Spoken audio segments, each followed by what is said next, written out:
Jurko a lietajúca loď. Kapitola 1. Chlapec, čo sa díval na oblohu. Jurko bol obyčajný dedinský chlapec.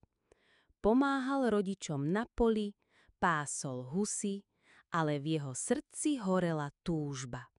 Lietať.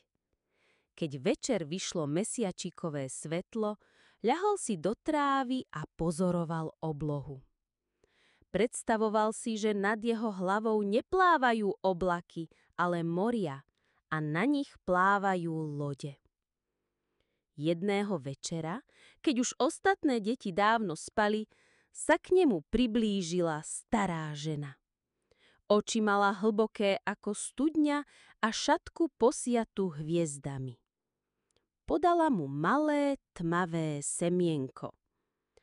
Zasaď ho pod mesiačným svitom, šapkala. A nezabudni, kto verí, tomu sa sny splnia. Jurko ani nestihol odpovedať, keď sa žena stratila v tme. Kapitola 2. Loď zo strieborných konárov. Jurko semienko zasadil do zeme.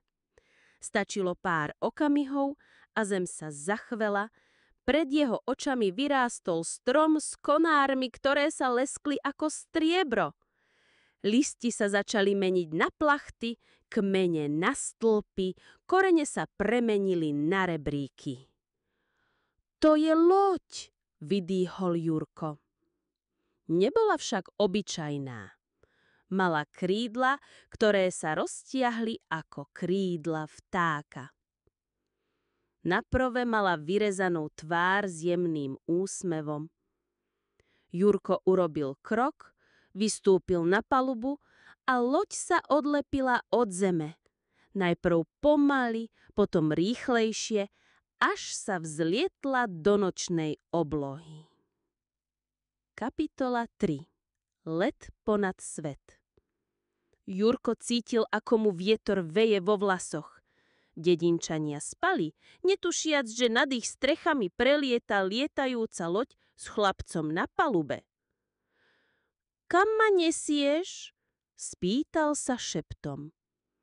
Drevo lode zašumelo ako les vo vetre. Vezmem ťa tam, kde ťa čaká tvoje srdce. Preleteli cez tamné hory, kde na vrcholoch driemali orly. Pod nimi sa ligotali jazerá, ktoré žiarili modrým svetlom. Neskôr zbadali púšť, kde piesok v noci šepkal piesne, ako keby bol morom. Jurko mal strach, ale aj radosť. Ešte nikdy nevidel svet taký veľký. Ostrov zabudnutých snov. Nakoniec sa pred nimi objavil ostrov obklopený dúhovou hmlou. Loď pristala na brehu a Jurko zostúpil na zem. Stromy na ostrove mali listy v tvare hviezd a namiesto kvetov na nich viseli malé svietiace lampášiky. Tam stretol dievčatko menom Mira. Malo dlhé vlasy a oči, ktoré sa leskli ako raná rosa. Kto si? Spýtal sa Jurko. Som strážkyňa zabudnutých snov, odvetila. Tu prichádzajú sny, na ktoré deti zabudli. Ja ich opatrujem, aby nezanikli. Jurko sa rozhliadol, okolo pobehovali malé bytosti, sny. Jeden mal krídla z papierových lietadiel, iný svietil ako lampáš, ďalší mal obrovské uši, ktorými počul aj tichý šepot. Ale sme v nebezpečenstve, priznala Mira. Zo sveta ľudí prichádzajú tiene, ktoré chcú sny zožrať. Kapitola 5. Tanečník zo sna. Jurko spoznal sen, ktorý tancoval vo vzduchu ako plamienok sviečky.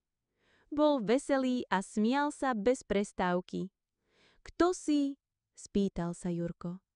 Som tanec, ktorý deti zabudli tancovať, keď sa hanbili alebo sa báli. Zasmial sa sen a zakrútil sa tak, že sa vzduch rozžiaril iskrami. Jurko sa usmial, Uvedomil si, že sny sa dajú chrániť nielen silou, ale aj radosťou. A že každé dieťa má svoje sny, ktoré sú vzácne. Kapitola 6. Les šepotajúcich kníh. Loď zaniesla Jurka a Miru hlbšie do ostrova, kde rástol les plný kníh. Namiesto listov na stromoch viseli otvorené knihy, ktoré šeptali príbehy. Jurko sa započúval. Jedna kniha rozprávala rozprávku o princezne, ktorá sa nebála tmy. Ďalšia hovorila o chlapcovi, ktorý postavil most z dúhy. Mira mu vysvetlila. Každý sen je vlastne príbeh a keď sa rozpráva, sen zostáva živý. Jurko pochopil, že sny nesmú byť zabudnuté. Stačí, aby ich niekto vyrozprával alebo sa zapamätal. Kapitola 7. Temné tiene. Zrazu sa obloha zatiahla a medzi stromy sa vkrádali tiene. Boli tiché, sivé a chladné. Kam sa pohli, tam sa vytratilo svetlo. To sú oni, povedala Mira so strachom. Ak nás premôžu, sny zaniknú. Jurko cítil, ako mu bije srdce. Bol len obyčajný chlapec. Čo mohol urobiť proti tieňom? No keď sa pozrel na snov, videl ich odhodlanie. Papierové lietadielko mu sadlo na plece, lampášik mu osvetlil cestu a tanečný sen zakrúžil okolo neho, aby mu dodal odvahu. Kapitola 8. Svetlo odvahy. Neboj sa, zašumela loď. Sila snov je väčšia, než si myslíš. Jurko zdvihol ruky a zakričal. Nechcem, aby sa sny stratili. Každé dieťa musí veriť, že všetko je možné. V tej chvíli loď roztiahla plachty a zažiarila ako slnko. Svetlo zaplavilo celý ostrov. Tiene sa roztriasli, cúvli a nakoniec sa rozplynuli vo vlnách mora. Jurko cítil, že sa stal súčasťou niečoho veľkého. On, obyčajný chlapec, zachránil sny. Kapitola 9. Hviezdna lúka. Po boji loď pristala na lúke, kde kvety svietili ako hviezdy. Jurko si lahol do trávy a cítil, ako mu srdce bije pokojne. Počul šepot, tlkot srdc všetkých snov, ktoré zostali živé. Mira mu podala malú hviezdu, ktorá sa vošla do dlane. To je tvoj vlastný sen. Nechaj si ho. Vždy, keď sa budeš báť, pozri sa na ňo. Jurko ho pevne stiskol. Nikdy necítil väčšiu radosť. Kapitola 10. Návrat domov. Loď odniesla Jurka späť ponad hory, jazerá a polia. Keď sa slnko vyhuplo na oblohu, položila ho na dvor jeho domu a zmizla. Jurko sa zobudil, ako by to všetko bol sen.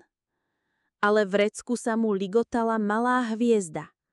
Odvtedy vedel, že sny sú krehké, ale nesmierne silné. A že aj ten najobyčajnejší chlapec môže byť ich ochranca.